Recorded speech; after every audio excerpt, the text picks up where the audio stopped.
Everyone's doing everything they can to stay cool. I'm happy to say that we do actually see some relief in sight, but our heat impacts in the near term are going to be highest really over the next couple of days. That's the only time that we have extreme heat risks, and then it's down to a major status Wednesday and Thursday, and then much lower come Friday heading into the weekend. And this is also when we have our highest heat indices. Whenever you have a chance of feeling like 105 up to about 110, you're going to have a heat advisory, and that's exactly what we have in place today, and we will over the next couple of days. And here's the heat advisory for today. It goes noon until 8 p.m. Tomorrow's goes 11 a.m. until 8 p.m. So a 1 hour difference. And then this pink color, it may look pretty, but that means that it's going to be pretty hot.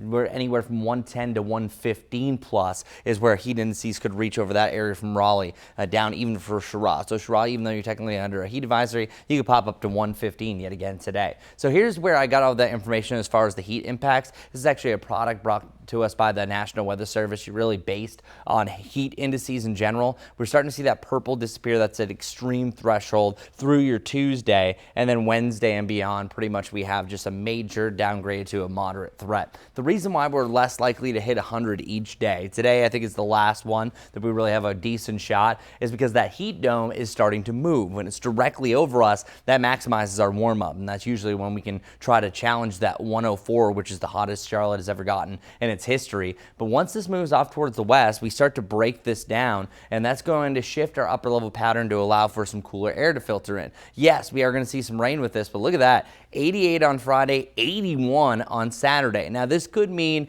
a pretty wet Saturday, but hey, we can take it, right? Because a nice little break from all the heat, the humidity, and the sunshine actually isn't going to be a bad thing, and we're finally going to be much cooler. And it doesn't look like it's going to be a complete washout. Our near-term rain chance, I think you have a chance for an isolated to pop-up thunderstorm, more so over in the mountains to the west, but then look what happens throughout the day. Yes, you can have an isolated storm, or at least they're trying.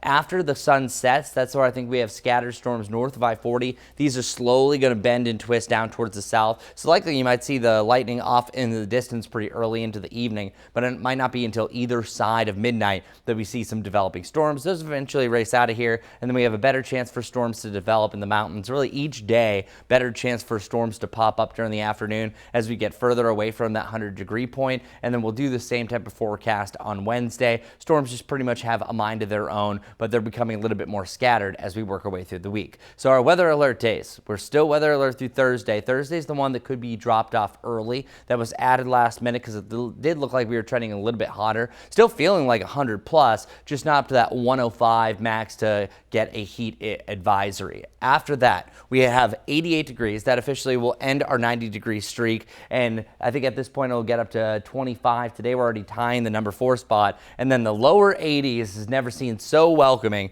Saturday and Sunday, lower 80s before we start to warm back up closer to 90 degrees, but it's going to be a much needed break just in time to start off the month of August. So August already looking better than July.